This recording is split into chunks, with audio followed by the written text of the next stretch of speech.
I'm kind of stuffy in one ear because I just put eardrops in, so... All right, okay. I take it it's the ear that you can hear me out of, though, that you've not put the eardrops in. Unfortunately, yes, yeah. I was actually waiting on you going, what are you saying? Say that again. I mean, problems with earphones as well. It's weird. 2 seconds. Start my shift at 9:20 or 9:15 even, you know what I mean? Because I can drop the kids off at 9:15 in the morning and be there for like 9:15. So I normally drop the kids off at the back of 3 when I get in the door. Aye, I know, mate. Aye, I've heard that. I smell it as well. Aye, exactly. When you texted me yesterday, it was out of the blue, and I was like, well, fuck, you know, when we doing the next pod? We never even said when we were going to do it, so, fuck, I was like, Dave, he's got his act together. I wouldn't go that far. Yeah. Yeah. Hell yeah. Give me a hell yeah. So you didn't watch wrestling, so that doesn't make any sense to you. No, I know some of them. I know like Giant Haystacks and Big Daddy and things like that, mate. You know, a real wrestling that was back in the day when I was a wee boy on a Saturday afternoon. No, this American pish that everybody watches. You know, it's what a crap. Sports entertainment. What the fuck you were on about? I was like, is he fucking taking son? Or is he speaking to somebody else? Or... Holy shit. Oh, Dave. Anyway. Dave. Hi everyone, and welcome to the next episode of the iReady podcast. As ever, I'm your host Derek, and with me is my co-host Dave. How are you doing, Dave? Good. I'm very well, Derek. How are you? I'm not bad. Excellent. Done. I don't know where I'm going with it. Derek, what, are you actually here with us tonight? I mean, I'm having a conversation with you one second, and then the next minute it sounds as if you're like having a conversation with somebody else in the room. Have you got another guest in there with you or something? Yes, it's me. It's Mr. Sean Connery. All right, it's that Australian guy again. Aye, right, okay. Right, we'll start with this again.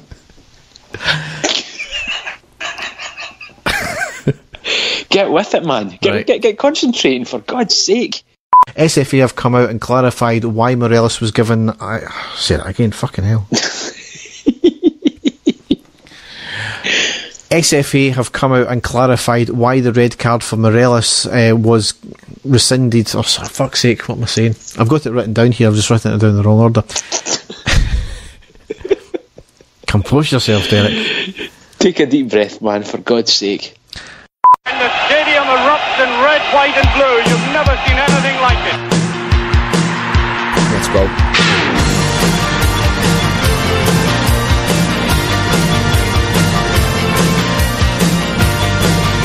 Manchester, brace yourself. Rangers are coming! Hi everyone, and welcome to the next episode of the iReady podcast. As ever, I'm your host Derek, and with me is my co-host Dave. How are you doing, Dave? I'm very well, mate. How are you? I'm very good as well. Hopefully I won't be as yawny as I was the last episode. No, definitely not. I take it you've been on the Pro Plus and the coffee and all that tonight, yeah? Not at all, no. I'm just hyper and I'm excited to hear for you, Dave. That's all it is. Oh, that's really nice. You feeling okay? Oh, definitely not. There must be something wrong, eh? I think you've been overdosed on the kids' Calpol there, mate. Oh, Calpol's amazing. Well, it's not the same as what it used to be. It used to be amazing, but no anymore. No. It used to have that sort of Parma Violet type taste to it, I can remember, and then some weirdo blooming sick person changed it to a strawberry flavour, and you know me, Derek, I don't do anything strawberry at all.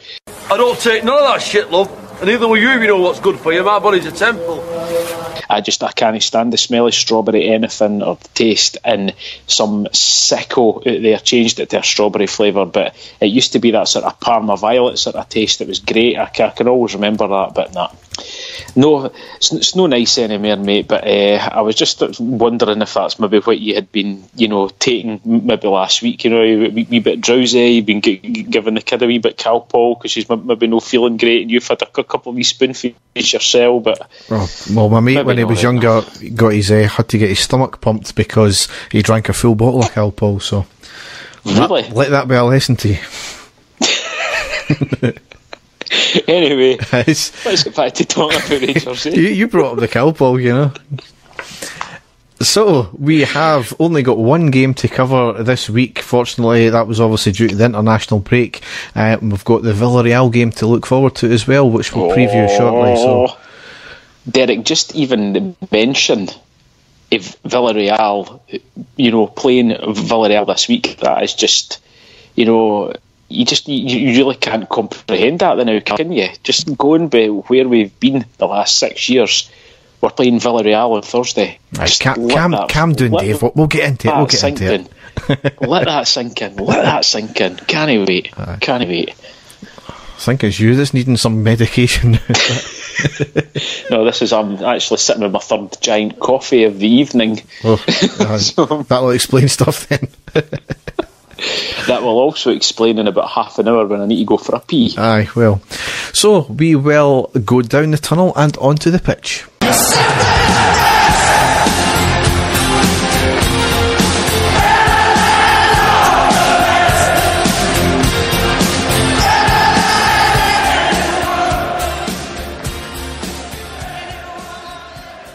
So, the game we've got to cover this week is Sunday the 16th of September. It was a 4-0 home win against Dundee. Now, Dave, you never seen any of it, did you? Derek, I've watched the highlights, Derek. I've watched the goals back loads and loads of times, but no, I didn't get to see the game at all. I was in the land of Nod, and because my son had a rather important Scottish Cup match of his own on Saturday morning, and as you know, as constant night shift workers, I had basically to come in from my shift, get him ready and take him his football. So I didn't actually get to my bed till about 12 o'clock midday, and I was back out again that night. So I was in my bed at 12. I woke up at about 4:30. I had a quick look at my phone just to see what the score was. I saw that we were winning comfortably. I went back to sleep, and then before I knew it, it was like 6:45 at night, and I had basically just to get up, get ready for my work and go out again. So I didn't get to see all the game, but I've certainly watched the highlights and I've seen all the reaction on Twitter, but I'm sure you will give me an expert analysis of the match. No, I'm building this up for you and anything, mate. I don't know about that, but call yourself a Rangers fan, no staying up for it, shocking. Like I said, my son had a very important Scottish Cup match against quite a famous team, actually, from the West, who have had quite a few ex-professionals started off there, a team called Mill United. You heard of them before, Derek? I've not, no. I believe they were Barry Ferguson's original team when he was younger, so I was getting told, and a few others, but they had a fantastic victory, so it was well worth staying up for. But unfortunately, I didn't get to see the Rangers game. But that's the perils of parenthood sometimes, Derek. It's one of these things. But I'm glad that we won, and we won convincingly anyway. But I'll let you get into that. Yes, we lined up McGregor, Tavernier, Goldson, Katic, Barisic, Halliday, Koulibaly, Arfield, Candeas, Kent and Morelos. On the subs bench we had Foderingham, Flanagan, Worrell, McCrory, Gredza, Middleton and Lafferty. And really we got off to a fantastic start right in the third minute, 1-0 Koulibaly. There was sustained pressure in the Dundee box, resulting in Barisic having a shot on the edge of the box. It was kind of sclaffed, the defender tried to kick it out, Morelos got a foot to it, laid it off to Koulibaly, who tapped it in really coolly, and that was just the start of things to come from Koulibaly in that game. It was brilliant to see. Yeah, it was. I actually thought when I look back in the highlights, Derek, that Morelos was getting ready to pull the trigger and Koulibaly got in there before him. He sort of stole it off him at the last second. But great to see that we've got guys that are actually fighting to hammer the ball into the back of the net. Yep. We thought it was going to be an absolute cricket score on the 7th minute. The ball was in the back of the net from Morelos, however it was ruled offside. After watching it back in the actual main camera several times, and there's been several stills done of it, there was no way he was offside. From a real-time perspective, he looked as if he came from behind. Looking at, again, the stills, the linesman was actually about 3 paces behind the ball and behind the lines. How he could have even judged that is unbelievable, which referees and linesmen making things up we'll get to later on in the show. RTV never really had a clear replay of it. They all showed the close-ups, which never gave a great angle, but it was as clear of onside as you could get, and it would have been a cracking goal as well, because it was a great counter-attacking move with the ball going to Candeas on the right. He looked up, great cross to Morelos, and he put it into the back of net. Just a fantastic move. You could have been forgiven, and maybe it was a bit of guesswork from the linesman, because Morelos is offside a lot of the time as well, so he maybe just thought, he looks maybe offside, right, we'll just give it. That's what I'm thinking, Derek. It's as if, his reputation for being offside, it's just, the referees are maybe automatically saying, I thought there was maybe a hint of offside there, so I can see that it's Morelos. I would hate to think that was the case, Derek, but going by, certainly when I watched the replays back, he certainly didn't look offside to me at all. No, it certainly wasn't, so take that on the chin, but there's coming a very distinct pattern here about these type of things, and as I said, we'll get into it later on. But on the 8th minute, a minute later, there was a shot from Dundee that went just wide. However, we did go 2-0 up on the 13th minute with Ryan Kent. Started off on the left at the halfway line, ball passed into the centre, worked into the edge of the box, lovely close touch play, and a lovely layoff from Arfield to Kent in the box, and he slotted it home coolly. It was a great goal, Derek, right? I mean, he started and finished it. He looked totally menacing. I think this has definitely been Kent's best game for us, really direct. He had a lot of space in the game as well, Derek, and as you say, the 1-2 that he played with Arfield was just perfect. He had one thing on his mind, that he was going right into the centre of that box and he was going to shoot, and it was a fantastic goal. Really, really good play. Yep. In the 29th minute, Koulibaly had an overhead kick on the edge of the box that just went over the bar. When you're doing overhead kicks, it shows you that you're playing pretty well, doesn't it? Confidence is sky high. I mean, certainly we were knocking the ball around very well throughout the game, throughout the first half anyway, at least. And Dundee, they never really had anything clear cut. It was all kind of fizzled out by the time it got to our box.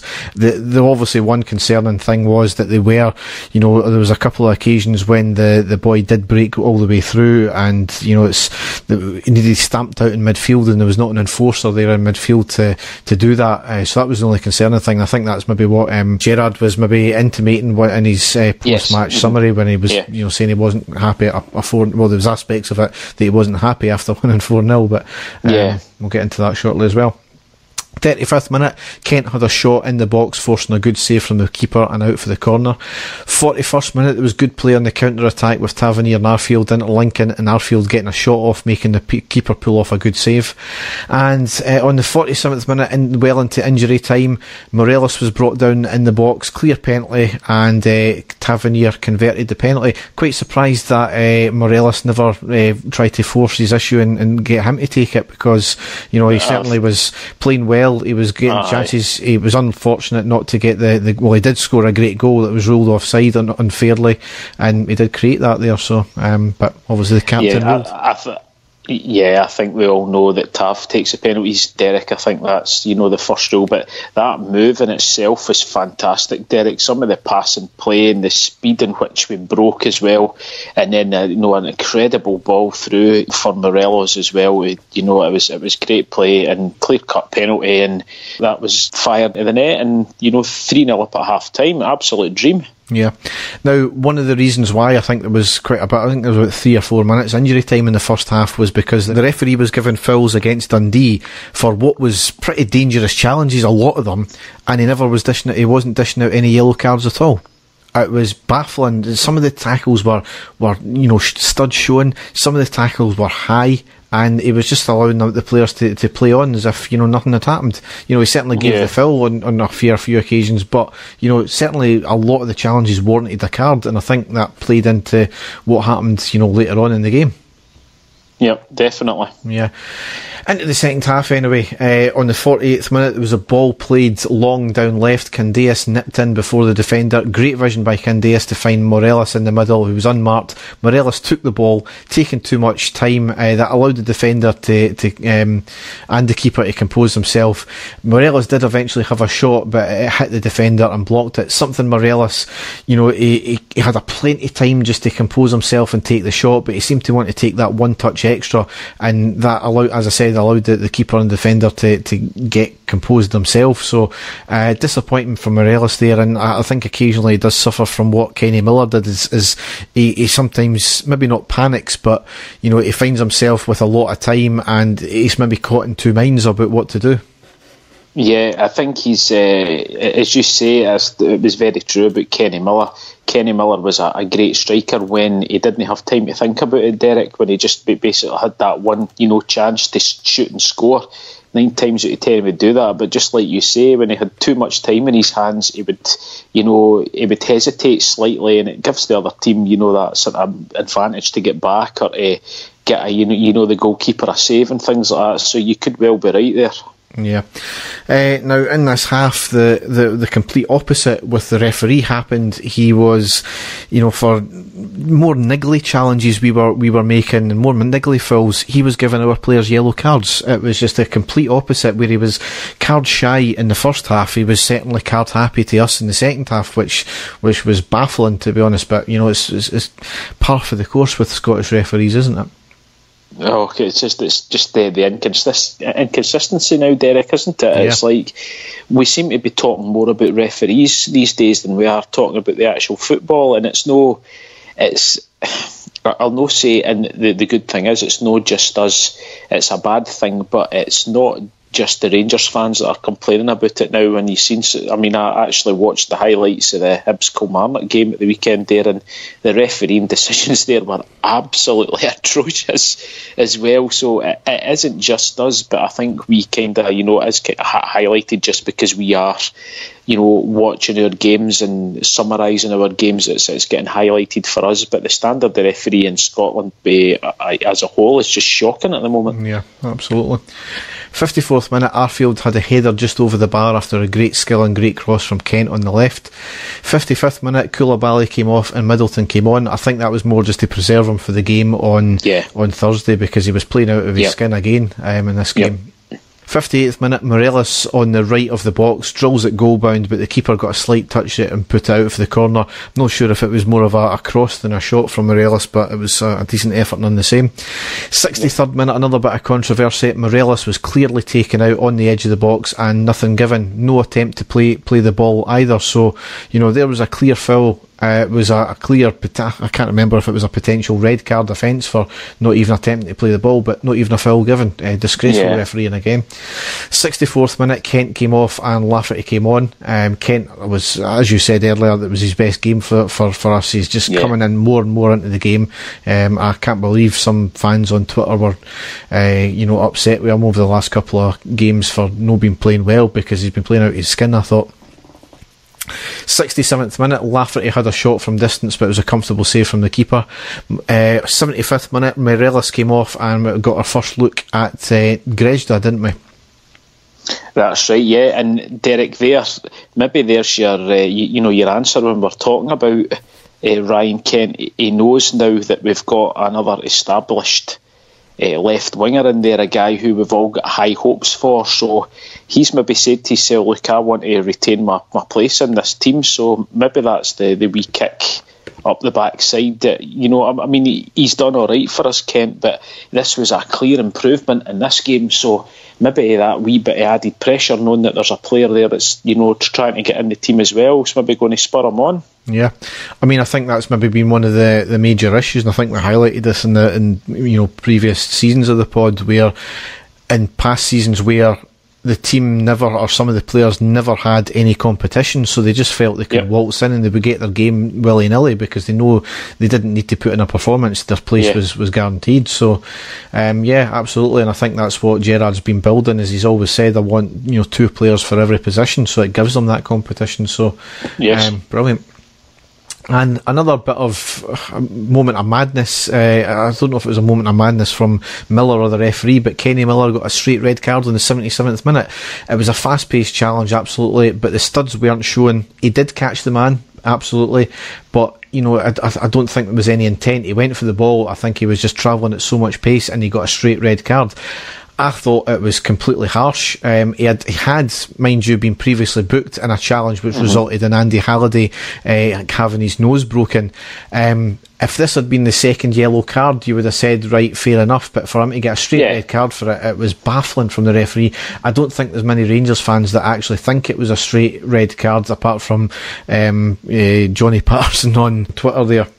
But, you know, it was a strange decision. And even stranger was the fact that a vast majority of the Ibrox crowd applauded him off the park. I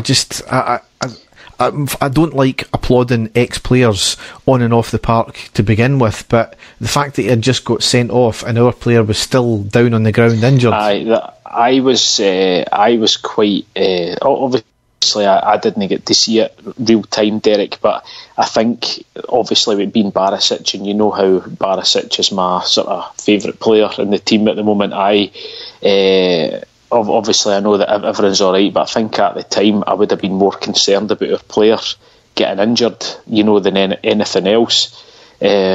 So it's a bit of a strange one myself. Going back to the red card, Derek, it was a very sort of fast, as you say, tackle. It was a fast passage of play, and he slid in, and I think maybe I don't know if the momentum maybe made it look worse than what it actually was.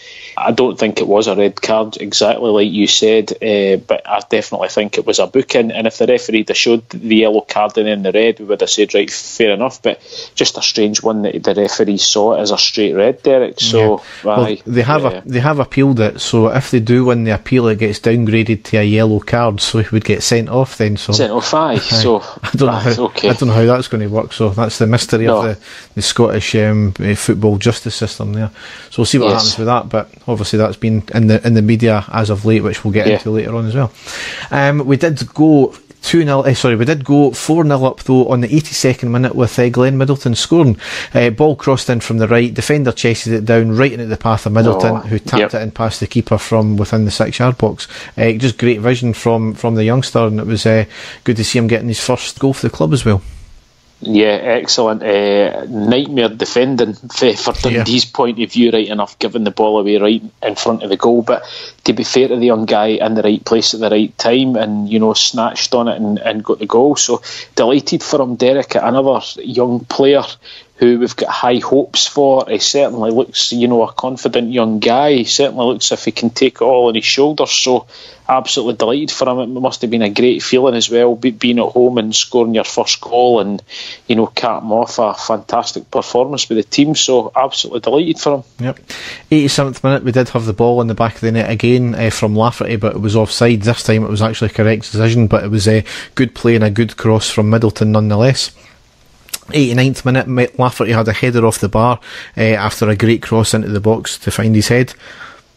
And on the 91st minute, the ball was floated into the box and Goldson got the header to it, making the keeper make a great save. It was spilled. They couldn't quite get to it. It kind of hit off the post. The keeper tried to dive again for it. There was 2 other attempts, and the referee then blew the whistle. I still don't know what it was for, whether it was for offside or the fact that the keeper was once again getting that much protection.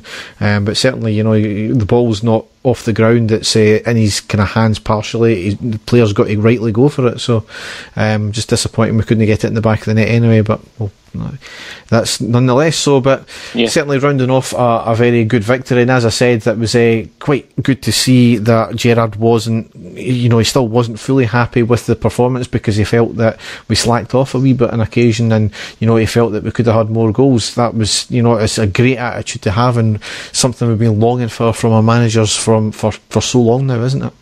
Yeah, and you've got to think, Derek, if Morelos' goal right at the start of the game, if that had accounted, we could probably have went on and scored more at that point. But it did take the wind out of ourselves a wee bit at that point. But again, fair play to the team for going out, when it was only 1-0 and the goal getting ruled offside, they were still hungry for it, and that's a big difference for me. Yep. So it leaves us in the table: played 5, won 2, drawn 2, lost 1, scored 10, conceded 5, goal difference +5, and points 8 just now. So with Celtic drawn on the Friday, that leaves us 2 behind Celtic and Livingston, 5 behind Hearts, who are on top and have not lost a game so far. We're joint with Hibs and St Johnstone. We are 1 ahead of Killie and 2 ahead of Aberdeen. So at this stage of the season, I've never, you don't even take into account the league standing just now. where we are on the table. We just look at where we are in terms of points. Celtic are going to drop points absolutely this season. I think we've seen that. There's disharmony in their camp. To any Celtic fans listening tonight, thanks for listening and boosting our numbers. But you see, it just annoys me so much that we gave them so much respect in that game we played against them, because they are there for the taking when you go at them. And I think once again it's been proved that they are not an unbeatable team. They will drop points time and time again. Yeah, no, Derek, I'm sorry, I don't like to correct you, but we're actually 7 points behind Hearts. 7. Hearts are on 15 points, we're on 8. You're right. So we're 7 points behind, but you were right, we're 2 points behind Celtic and Livingston in third place. So a wee bit behind Hearts, but fair play to Hearts, Derek. They're grinding out the results every week and they're getting the 3 points, but I'm hoping that their bubble will burst quite soon also, and we'll just keep going on. That's kind of what I'm hoping, and we're playing Hearts in a few weeks' time, so we'll wait and see what happens there. Yes. So the games to come, obviously we highlighted it before, was on Thursday where we're away to Villarreal. Exciting stuff, Derek. And you need to change your shorts now. It is though, Derek. This is the biggest game that we have had in 7 years? Yeah, something like that. Absolutely incredible, Derek. There's no expectation. I don't care what anybody says. I know that we're Rangers. I know that as fans we always expect us to go out and win. But even 10, 12 years ago when we were playing in the Champions League, regularly, we would still expect to have an incredibly hard game against Villarreal. They're a team in La Liga. They've not had a great start to the season, but when you look at the likes, they've got Carlos Bacca up front, Derek. That says it all for me. It's going to be a really, really tough game, but I can't wait. I cannot wait just to see how far we've came. And I don't think we've got anything. We should go into that game with no fear, Derek, because I do honestly think that there's no expectations. Everybody's expecting us to get beat, and if we do go out and get beat, then so what? We're still there. We never thought, in a million years, that we would get into the group stages this season. So, it's all positive. I'm actually strangely confident, Derek, that we're going to get something from it. I really, really hope I'm right, but it's great to see. I honestly can't wait, and I'm working that night, but the good thing with being there, like kick-off, is I'll get to see the whole game before I go out, so absolutely delighted. And I know we've got a couple of players that are not going to be playing because of the suspensions, but talking about the squad that we have now, we've got players to come in and cover, which is great. It's fantastic having that depth in the squad, isn't it? Yeah. So as you were talking about, Morelos and Flanagan are going to be out for the game because of the suspensions, as you said. That was the red cards they picked up in the UEFA game.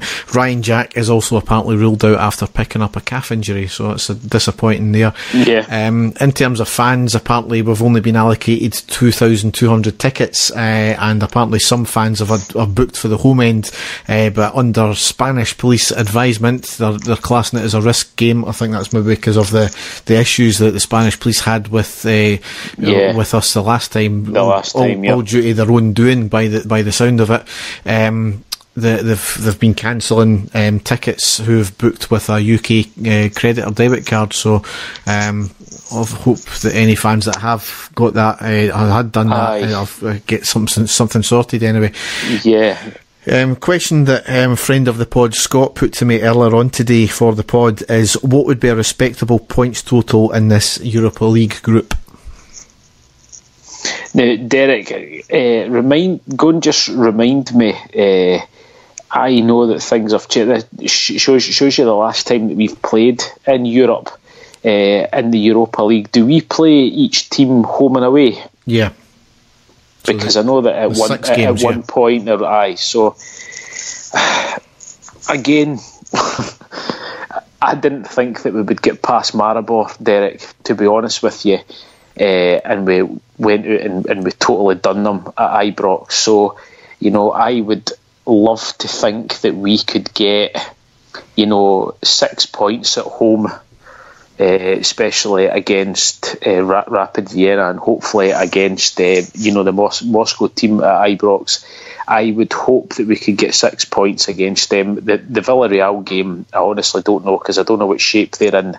But going on paper, you would say that they would fancy their chances home and away against us. But if we could get anything from any of the Villarreal games, Derek, it would be huge, absolutely huge. If we could go over there and even get a draw over there, it would be incredible. And then at Ibrox with the crowd, helping us out,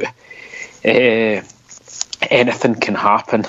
And then the other two games as well, away from home, if we could get anything out of them. So I would say I would be hoping that we could get at least 6 points for the group stage, hopefully more. And again, that's we've not got any expectations really, Derek. Let's be honest. We would like to think that we could do well at Ibrox against all of those teams, but we'll wait and see what happens. I don't know what you think, Derek. I've got a feeling that ourselves and the Moscow will be pretty similar. They'll be thinking the same as us, that they could maybe get 6 points at home also. Maybe I'm being wrong. Maybe Rapid Vienna will come out and hammer everybody, because I don't know that much about Austrian football. But we'll wait and see. I honestly don't have any expectations, Derek. I think we should go out and the players should really, really enjoy the occasion, and the supporters enjoy the occasion. And sometimes that's, when you go into these games with no pressure, that's when we play our best stuff. So yeah, bring them on. But bring them all on, Derek. From my point of view, we could end up with 0 points as long as we actually put in we don't disgrace ourselves, and I would be, fairly happy with that. As you said, there's no expectation. We didn't expect to be this way. In terms of what Scott said, he's saying that going by last year, apparently it's round about an 8 minimum of 8 points to qualify. He thinks about 6 points would be respectable and decent. His brother David said about 3 to 4. Other friend of the pod, John, also said maybe about 4, and our other friend Stuart, 10 points, unbeaten at home, and a token draw in Vienna. There you go. See, I mean, even thinking maybe just being optimistic or something, Derek, I don't know, but let's just go and play. Let's just go and play and take them on with absolutely no fear at all, and I think it would bring the best out in us. I honestly can't wait for Thursday. I think it's going to be fantastic. I think Stuart was taking the piss, because he says beating Russia with Halliday taking the lads to Turkmenistan on the lash. Quality. Yeah, I can't wait for that game. Next game after that is Sunday the 23rd of September at home to St Johnstone. That's a 3 o'clock kick-off. Then it's Wednesday the 26th of September at home to Ayr United in the League Cup quarter-final. That's a 7:45 kick-off, so an important game again. And then the next game to round out September would be Sunday the 30th, which is away to Livingston, and that's a 1:30 kick-off. So we'll be back probably next week, won't it? Yeah, I would say so, yep. Yeah. So that leaves that section there, so it's now time for the classic match. And there it is! The final whistle's gone! Rangers have won the European Cup Winners' Cup! Dave, you've got a game that we humped the sheep, haven't you? Yes, I do, Derek. I am taking us back in time to 2001. Back to the season, Dick Advocaat obviously being the manager. This was a bit of a season of highs and lows. It was actually a season that Dick Advocaat vacated his managerial post and went and moved up the stairs when Alec McLeish came in. But this was early in the season, the first game of the season, 2001. Rangers had got rid of a few big name players, and there's the sort of 3 main signings of this season were Christian Nerlinger, Russell Latipi and Claudio Caniggia. Now, we'd all seen how well Caniggia had done. Obviously, the guy was an international star, Derek, back in the day. We didn't know what he would be like coming to Scottish football, but he certainly came to Dundee and, set the Scottish football on fire that season. He was absolutely sensational. So we knew we were getting a great player, even although he was coming to the end of his career. That was your sort of three main signings. I'll run through the teams on that day. Aberdeen at that point did not have a lot of big name players in their team anymore. They were going through a transition themselves at that point. But Aberdeen team at that day: Priest, White, Gunvert, Solberg, Visconti, Darren Young, Robbie Winters, Derek Young, Maguire, McNaughton and Mackey. And their manager, if you can remember back, Derek, at that point was Ebbe Skovdal. Do you remember him? I do, yeah. Norwegian manager that came in. The Rangers team on that day: Stefan Kloss, Craig Moore, Arthur Newman, Tony Vidmar playing alongside Moore at centre half in this game. That was my man, Big T, versatile. Fernando Rickson at right back. And then in midfield, Christian Erlinger, Bert Conterman, Russell Latipe and Claudio Reyna. And up front, Claudio Caniggia and Michael Malls. On the bench for Rangers that day: Kenny Miller, Neil McCann, Hughes, Ross and Christensen in goals. So the game kicked off. Now, the first half was a bit of an edgy affair, Derek. You could tell that it was the first game of the season. They properly they'd got through their pre-season, and this was the sort of first game. But Aberdeen applied the early pressure and won a corner, and they fired in a great ball right over the face of the goal, just for anybody just to get on the end of. Thankfully, there were no takers. And then on the 11th minute, another chance for Aberdeen for a free kick again. A fantastic cross right into the centre of defence, missed by everybody, our defenders, and again, thankfully, by their strikers. The 24th minute, needed some great skill. There was Arthur Newman on the left-hand side to Michael Malls, who played a fantastic ball out to the Claudio Caniggia on the left, and he went on a run so fast and beat three players in the one go. He got to the back, the byline, and played a fantastic ball back to Michael Malls. He has a shot which is blocked and comes back out to Christian Nerlinger, and he hits a shot, but it was also blocked and out for the corner. So first bit of pressure really from Rangers on the 24th minute, and then Claudio Caniggia was brought down on the edge of the box after another great passing move by Rangers. Free kick which Russell Latipe stepped up but just fired over the bar. But certainly at that point Rangers had most of the play, but still the scoreline was 0-0. Just before half time, Christian Nerlinger with a long range shot but just over the bar, and that brought the first half to a close. Like I said, not too many chances, pretty edgy. But Rangers kicked off the start of the second half, but unfortunately Michael Malls had a slight injury. He had to go off, and he was replaced by a young and sprightly Kenny Miller, who came on for Rangers. That was on the 53rd minute, and Rangers applying the pressure straight away in the second half. And then on the 55th minute, just 2 minutes after Kenny Miller comes on, Rangers managed to get their first goal. Does get that across. Reyna trying to go in.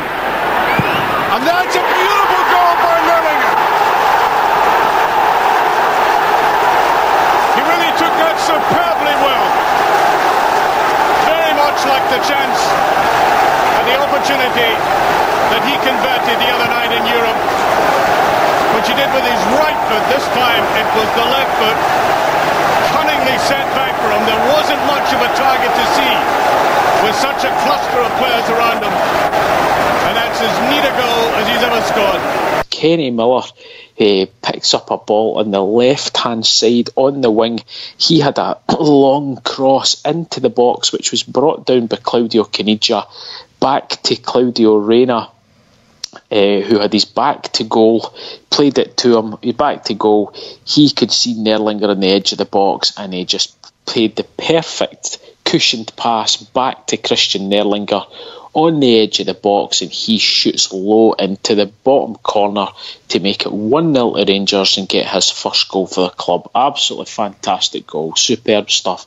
1-0 Rangers, and then after that, Claudio Caniggia with it was a sort of long chip ball through to him that you never thought he was going to get on the end of, but he actually managed to get a sort of half volley on there, fired it straight at the goalkeeper. That would have been a sensational goal for him, unlucky.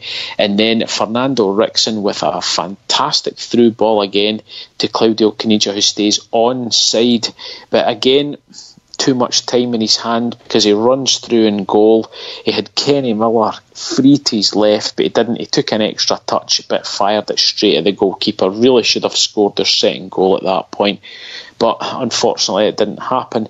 Then in the 66th minute, Latterby did that very well, hooking it through the middle. Here's Caniggia, lovely ball. Kenny Miller should have gone in further. Here's Caniggia with it. Penalty kick. Brought down as he went for it. Great effort by Caniggia again, slipping it on to Miller. I think Miller probably could have gone a couple of steps further. Goalkeeper did very well. And down he goes. Referee gives the penalty kick. Look at him pointing right away. Everything's happening through Caniggia. A through ball to Kenny Miller, who has a great shot which is saved by the goalkeeper, back to Claudio Caniggia, but he is brought down inside the box, and that is a penalty to Rangers. Russell Latterby to take this.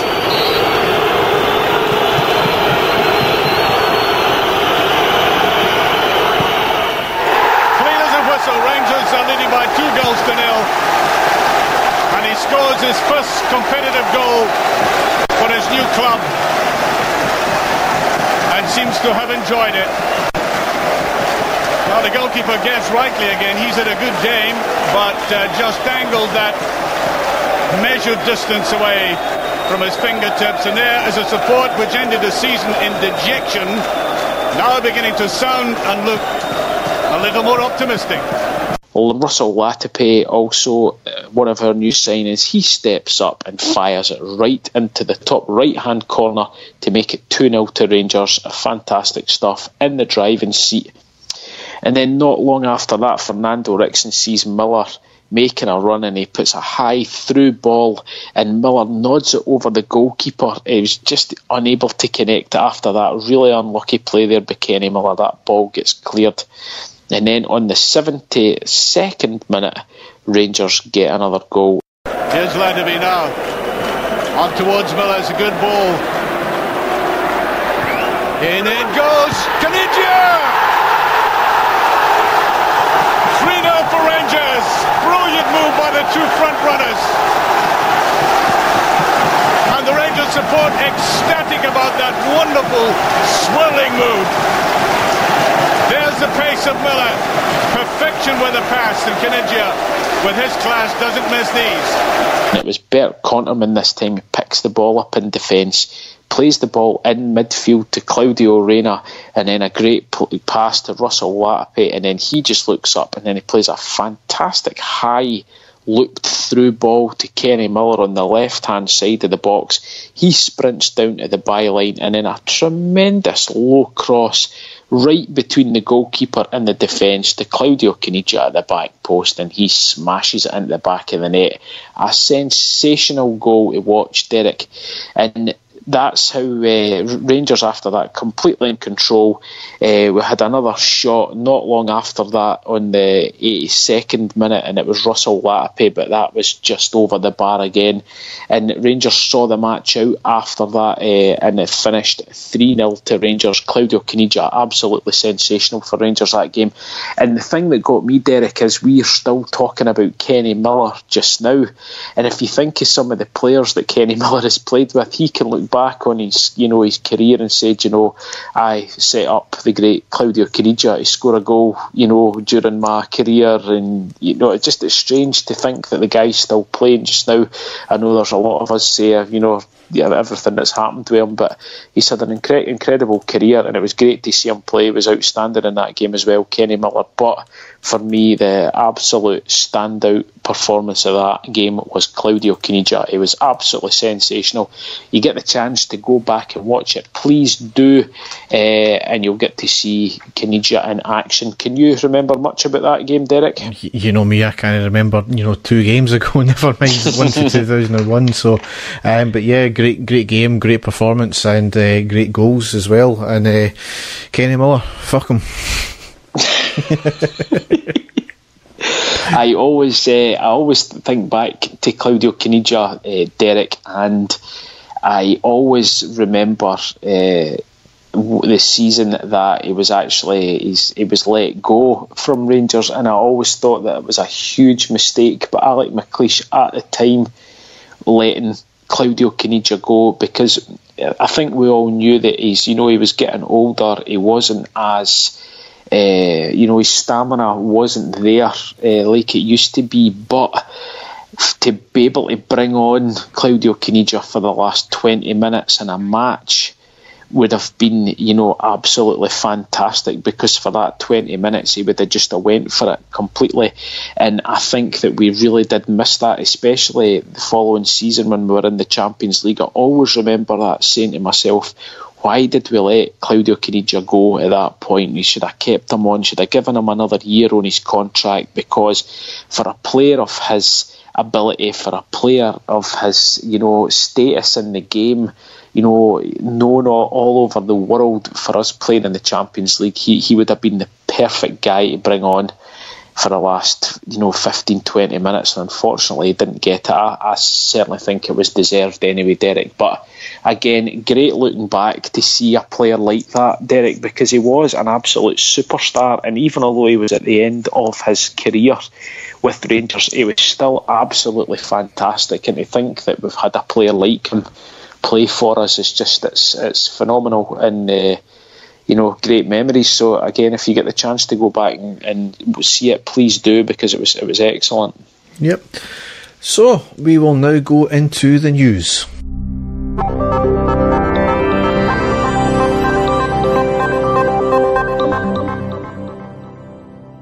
Alright, a number of stories here, some controversial, some not, but firstly we'll start off... I could guess what you're getting into. Yeah, firstly we'll start off with Tavernier has signed a contract extension that will keep him here until the summer of 2022. Yes. So certainly, like Morelos' deal doesn't necessarily mean that he's never going anywhere until then. It just means that people are going to need to pay a premium for him if he does end up going. But certainly from the way he's been playing so far this year, then I don't see why he would want to go. But he's been pretty good, hasn't he? It has, yeah. I think I always feel better when Candace is in the same wing as him, Derek. I think the two of them have got great understanding. I think every time Candace plays, that Tav's going to have a stormer of a game. It's just the way it happens. And I think he scored his 50th goal for us there, Derek, which is quite a return for, a fullback. So, fantastic. Like I said, Derek, I think Taft's a great player. We've spoke at length about him being the captain and things like that. I've got my views on that, but no, absolutely delighted that he's signed a long-term contract with us. And as you say, it means that if anybody does want or show an interest in him, there's going to have to be a lot of money spoke about before we would even think about it. So great move. And see, to be fair, Derek, I think he's relishing the fact that he is the captain now, isn't he? And I think he's relishing the fact that we're moving in the right direction, and we've got a really good squad now. So I don't think the guy would want to move regardless. Do you? Well, certainly with as long as he keeps the way he's playing up, then I don't want him to go, obviously. But next thing here, Rangers have launched the Rangers Pools app. 30p in every £1 will go towards the upkeep of Ibrox. Rangers obviously relaunched their Pools initiative a few months ago, but now an app is available on the Apple and Android devices to make it easier for fans to donate or to basically be in the pools. And I think the prize funds are pretty big, so certainly a worthwhile cause, especially given the fact that Ibrox was in a state of disrepair for a number of years. And it's finally just getting redone, and now it's fantastic. So good stuff. Yep. Next thing here as well about signings, we've signed 18-year-old Northern Irish winger Chris McKee on a full-time contract. He came from Linfield. He's going into the youth ranks just now, but he's apparently been on our radar for some time. Excellent. So I don't know too much about him, but it's, a good signing apparently from what the reports are. So good stuff. Yep. Rangers 11 side managed by Graham Murray will be playing a friendly against Northern Irish side Larne in October, I think it is. So I can't remember if it's for some sort of testimonial or just a wee trip or nothing, but certainly it'll be a select 11 side from the I think some of the first team and the youth team as well. Certainly, it's always. I mean, Derek, you know the size of the fan base that we've got in Northern Ireland, so these games will always be a complete sellout, and it's great for the fans over there that we do make the trip every year. Do you know to play some sort of match in Northern Ireland because the fan base is absolutely massive. So great for all the supporters over there that we're doing that, and I hope that there's quite a few of the first team guys that go over so that they can go and cheer them on. So great stuff. Yep. David Whitehouse and Paul Clark, formerly administrators of Duff and Phelps, their £9 million lawsuit against Police Scotland and the Lord Advocate to be heard at the Quarter Session shortly. So, given the fact that it's a court case, don't want to say too much about it. I just don't understand, they're thinking of this. It's about reputations and their loss of business, and they don't think that the police and the court's done their job properly, and it's all about, they've breached human rights. Well, if they were suspects in a potential criminal case, then quite rightly they were going to get investigated, spoken to, arrested, etc, etc. So I really don't know what they're talking about, to be honest, but again, we'll kind of leave that there, won't we? Yeah. Mm-hmm. First bit of controversy. The SFA have come out and clarified why the red card for Morelos against Aberdeen was rescinded down to a yellow. They have stated, and I'm actually just shocked at this, they have stated that the ref has stated he was unsighted, and the linesman, who was the one who actually gave the decision, said he had a restricted view. The SFA have admitted that an error was made, but how the fuck can he give a decision if he's based it on a restricted view where he never had a proper view? Yep, exactly. So, as I said on Twitter, I am not one for these bias and any conspiracy theories about, officials against Rangers, but what else is there? If that's what is getting done by officials, if they're admitting they've had a restricted view and they've never seen it. At least they're admitting it this time, Derek. Do you know what I mean? That's one thing, because they could have turned around at any point and said I definitely seen it or whatever. But as you say, I think it just shows sheer incompetence more than anything else. Every time we come up against these kind of bias claims from Celtic, where SFA is corrupt against us, we've had 100 years of institutional bias and racism against us, they have no basis on it. They keep clinging on to the whole George Cadet thing, where he was missing for 2 or 3 games, and one of them was an Old Firm game. Time and time again, they have no evidence to back it up, whereas the difference is Rangers have got evidence about this, and this is a clear kind of case of it. And as I said, I'm not one for the conspiracy. I just think that referees and officials, they've got a hard job, but they're fucking shocking at their job. Really, really bad. Like I said before, Derek, we emphasise the decisions against us every week, but I did watch the highlights of the other games as well, and like I said, just the whole standard of refereeing at the moment is just so bad, it's unbelievable, and we seem to actually be talking more about referees these days than we do about the actual games, which is shocking. And as you say, that for the referee to come away with that, to say, the assistant to come away and say that they had an unsighted view, but they still gave the decision, is, to me, it's just sheer incompetence. That's exactly like the Morelos offside decision against Dundee. From the angle we've seen it at, where the linesman was in respect to the ball, the defenders, and Morelos, and our other attacker, Candeas, he is bound to have had another restricted view. So once again, it's a case of, if you haven't seen it properly, you can't give it. You can't just do guesswork. And this is where it seems to be a lot easier for them to just, give decisions against Rangers than it does any other team. And I know what you're saying about, that there are shocking decisions. I think Aberdeen had a shocking red card that should never have been. Kilmarnock have had 2 against them now in quick succession. Obviously the Hibs penalty, I think, at the weekend, and then there was another sending off, which ultimately were game changing. So I don't know what the solution is. Referees are only part-time in this country.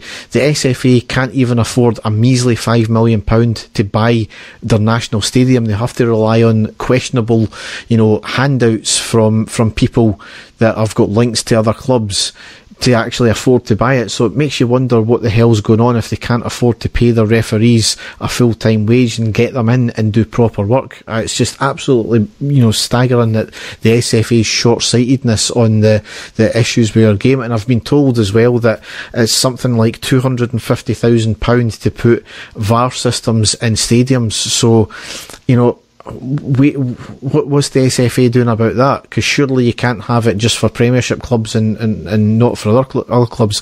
Again, the punishment for referees is not punishment. They get demoted for a game, but then that means their incompetence is getting foisted on the lower divisions. That's no right for the other divisions, is it? So no, there's no punishment there for shocking decisions like that. You're talking about the VAR thing there, Derek. I was listening to something on Talk Sport the other day that I thought was quite interesting, and I'm hoping that is the case. But already there are companies out there who are working on these systems that are hoping that are going to be, approved by various, by UEFA and stuff like that they don't have to use the same company as long as they are all UEFA approved. And there could be companies out there that are going to be using equipment which is much more affordable in certain leagues, and it doesn't have to be, the ones that are, as long as it's to a certain standard. So hopefully we can maybe see that, soon. Something that could be put in the grounds that's going to be a lot more affordable for clubs and hopefully used, because until we're getting something like that, we're not going to get any clarity on a lot of things, are we? And it's I was totally against the VAR at the World Cup because I thought it kept putting a stop in play and things like that, but going by, as you say, some of the decisions that are going, against us and for other clubs as well, it's maybe the only way forward at the moment, isn't it? Yeah, I mean, there was even just simple things like, you say simple, but basic technology that's been around in other sports now, where it was goal line technology that was used in the English Premiership, and it worked perfectly just at the weekend there, where the referee got a buzzer on his wrist because he was wearing a special watch, which if the ball went over the line, it buzzed on his wrist. And also within seconds, I think they had a Hawkeye type system up as well that they showed that the ball clearly went over the line. So the technology is there, it works, it's it's allowed in leagues. So the SFA, as I said, very short-sighted in what they're doing with our game, but that's nothing new, is it? Next thing we get over onto with the SFA is former SFA chief George Peat has revealed that, this is his quote here, "I remember when Rangers got to the final in Manchester, I got a phone call from a prominent chairman of a club requesting me not to help Rangers in any way." We kind of thought that there was something dodgy going on about this is obviously relating back to the 2008 run to the UEFA Cup final and the fixture congestion, and it was, I think they extended the league by maybe about 1 or 2 days. They never helped us at all in any way. No, they didn't, Derek, because the league finished. The cup final finished when it was supposed to finish. So get that notion. We've been getting this thrown at us loads of times. They did change it for you and all of that. No, they didn't. The league still finished the day that it should have finished, on the Scottish Cup final. So there was no favours given to us whatsoever. So folk can forget that notion altogether. Now, George Peters came out and said he's not going to reveal who said it, but I think there comes a point now you can't 10 years after the event throw that hand grenade in there and just say, all right, well, that's what I'm not saying. You can't. I'm not revealing the full story. I think that certain people, especially Big Jig, have called for him to actually reveal who it was. I listened to a lot to Bill Young on Rock Sport, Derek, on his phone, and especially on Twitter, he's another one that's called out to say, you can't do this. This is going to, you're going to have to come out and name the person it is. I mean, we all have an idea of who the person is. If you look back and to see who the chairman was at a certain time, a very outspoken chairman at the time. Certainly who I think it was anyway, and he did say prominent chairman of a club, so a lot of people are thinking that it was maybe from a chairman from a smaller club, but we can all guess who it was at the time. But as you say, he drop that one in there and say that you're no going to name it. I think there's going to be a bit of a public outcry now to make sure that does happen. So I will wait with bated breath to see if anything does get said. But like you, Derek, it's going to have to come out in the open now, isn't it? Yeah. I mean, I have no issue with a rival club or any club who plays against us not wanting us to do well or hoping the governing body won't assist in us and trying to help us. I have no issue with that at all. What I do have a major issue, though, with is that said club trying to influence governing bodies to not give us a fair deal, and that's the problem for me. And it's quite clear throughout the last maybe 10 years at least that the Celtic have been doing that with the SFA, and they have been embedding themselves in the SFA and making sure that members that favour Celtic have been in there and in the governing bodies and in prominent places within the Scottish Government and councils. It's quite clear that that's been happening and they're reaping the benefits of it. Well, allegedly. No, I don't think there's any allegedly about having influential members who are friends in places. It's quite clear from the SPFL guys, place, and that's kind of went dark now, that he's got a prominent seat in the SPFL with clear links to Celtic. It's the same with other council members and members of government as well. It's clear. I mean, what was John Reid? I mean, he's one of the guys we're talking about right now in terms of the phone call. He could have been that person. He was the former Home Secretary, was he not? Yes, so, that's correct. There's a very influential person that can open a lot of doors for a particular club. So I think that's the very man that vast majority of people think that is who he was talking about, Derek, to be perfectly honest with you. And I mean, another thing for that season, Derek, that is getting brought up, and it made my blood boil. But I mean, when you're talking about influential decisions that went, for them, you only have to look at the absolutely disgraceful scenes on the Old Firm game that they got postponed because of the death of Phil O'Donnell. Yeah. A guy who hadn't been playing with him for over 10 years. There was, I honestly don't know. Maybe I could get corrected here, but I don't know if there was any of the players in that squad that played alongside him. And it just so happens that they were, struggling majorly with injuries and suspensions before the New Year fixture with us, where we were flying.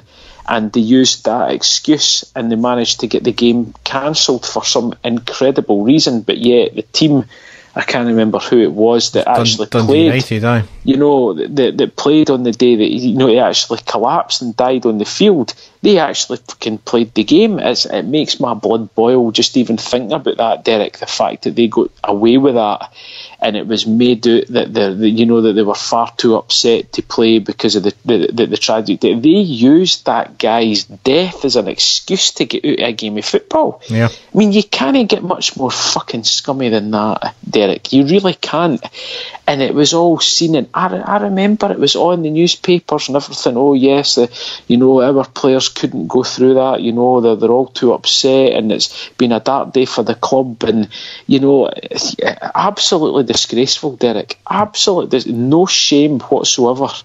That club. And then when you hear about things like this happening as well, it makes my blood boil. It really does. Yep. So we'll try and calm down now. Some other news here is Carlos Cuellar has left Beta Jerusalem after just 2 months there, citing difficult circumstances for the reason for his leaving. So a bit mysterious, that one.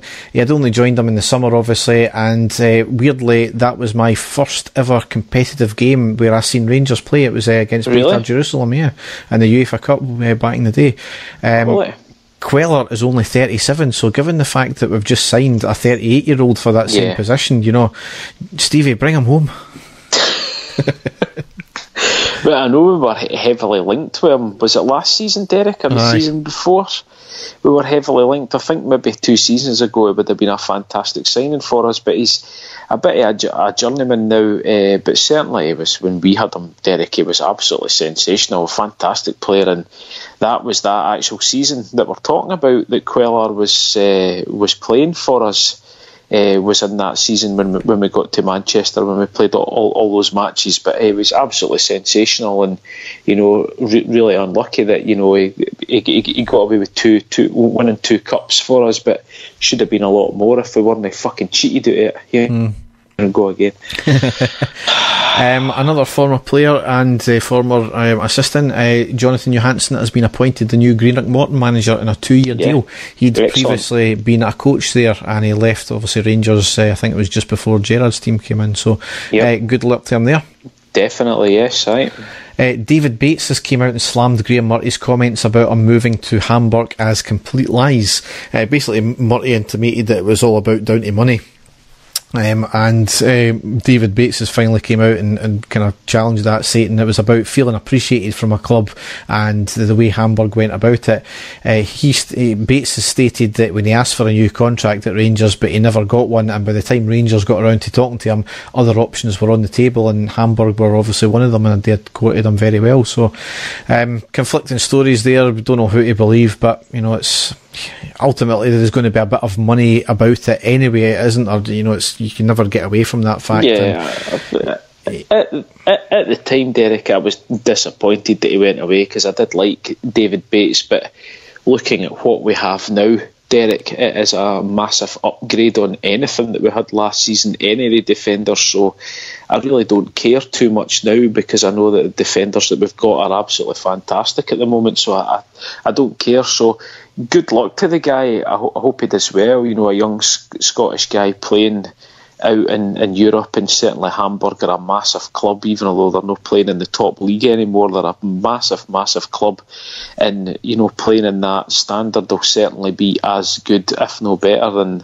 the vast majority of clubs in the Premier League in Scotland. So it's just he's a young guy that's got away. He's still getting his place in the Scotland under-21 team, and who knows, he might be back someday a better player. So we just have to rub our hands at that one and get on with it. Yep. And the last story here is, it just kind of broke earlier on tonight, is 9 Celtic fans have walked free from court over the effigy hanging at Parkhead in 2016 due to a technicality. Basically, the Crown didn't do full disclosure of evidence against them to their lawyers. So it's just another one of these things where bizarrely, it should have been something very simple to do, and the Crown and the courts have fucked up, doing this kind of thing, because obviously, I'll not even go there with Craig White, but, so I really don't know what to say about that. Once again, there are people walking off scot-free for something that was just a pure technicality rather than actual, being found guilty or not guilty. It's a disgrace, to be honest, isn't it? The act itself was absolutely disgusting, Derek, and I'm not just saying that because it was against us. There's, the amount of people who have been affected by things, linked to what they were, portraying there.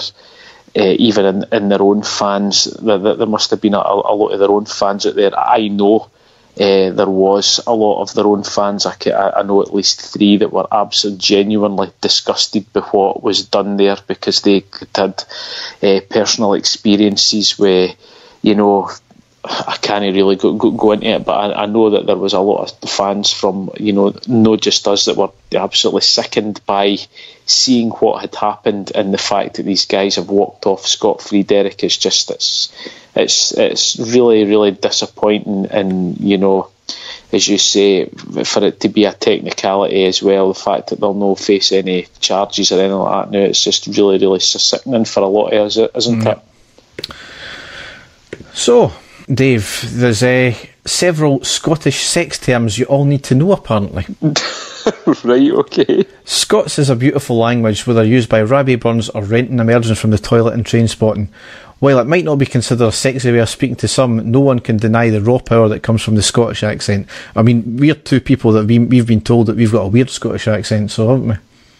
I've been told that on many occasions, apart from when I'm in America, where I'm told that my accent's absolutely sensational. So I mean, no, speaking to other people from different parts of the country, where I've been called everything from having a Glaswegian accent to having a Teuchter accent to having a Edinburgh accent. So I've got a bit of a strange one, and we've had a few people over the years that have been listening to the pod that have said that we've got a bit of a strange accent, as you say. So I'm going to give terms here, and I want to see what your definition is, and I'll give you the definition what they've given here. Go for it. Tadger. That's your bobby. Yeah, well, funnily enough, you should say that. Another word for penis sometimes has connotations of the aforementioned member being small in size, so watch out for the tone when you hear this one. He's got his tadger stuck in his zip, the poor fucker. Right, well, I think we've both heard that one, so... Next one. Fud. A quality word, Derek. A quality word, isn't it? It could be. My definition is Lorenzo Amoruso.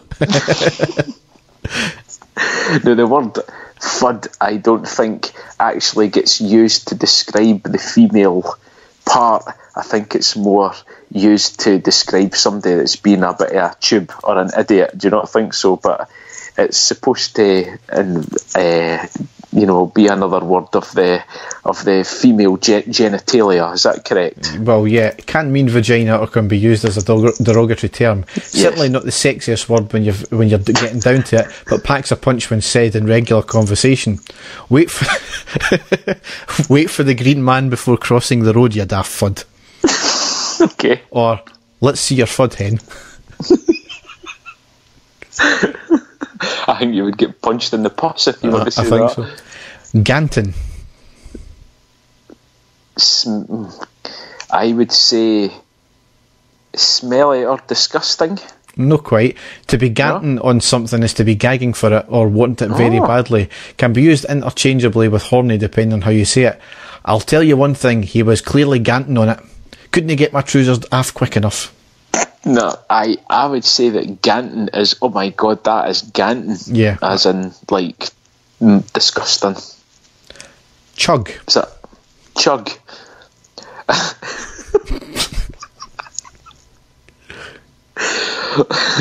I would say that was a slang word for masturbation. Yes.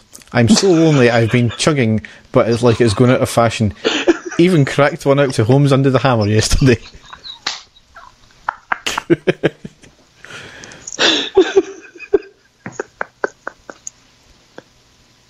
I'll never be able to watch that programme again, mate. That's me.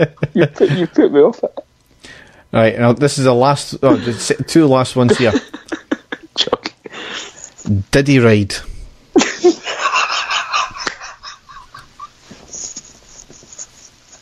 I have not heard that term since I was in high school.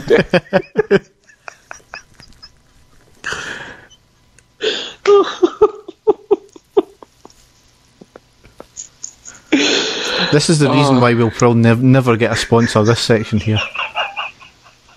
Right. Derek, I know what it is, but you're going to please explain or explain. It's all to do with women's breasts. Yes. Is that correct? Right. In English, this is likely called a titwank.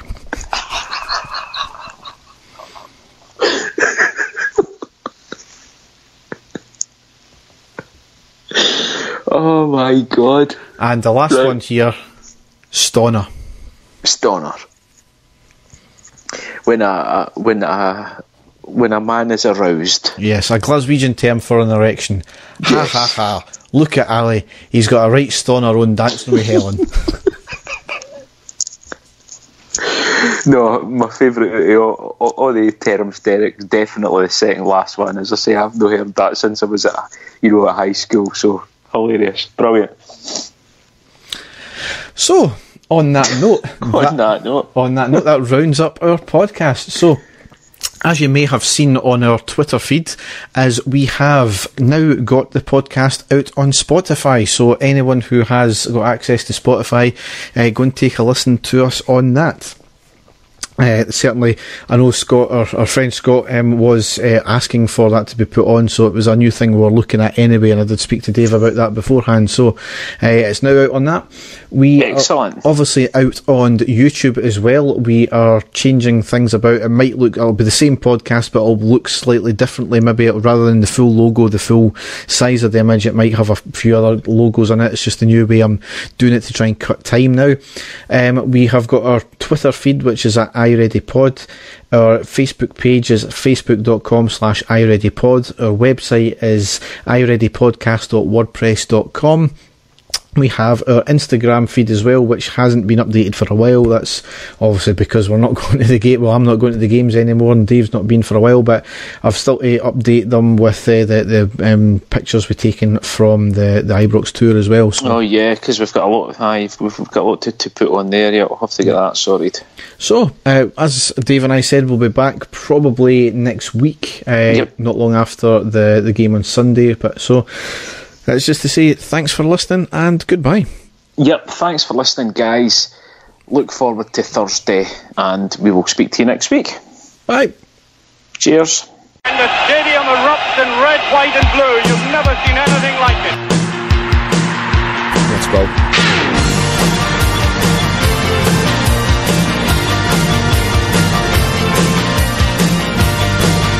Manchester, brace yourself.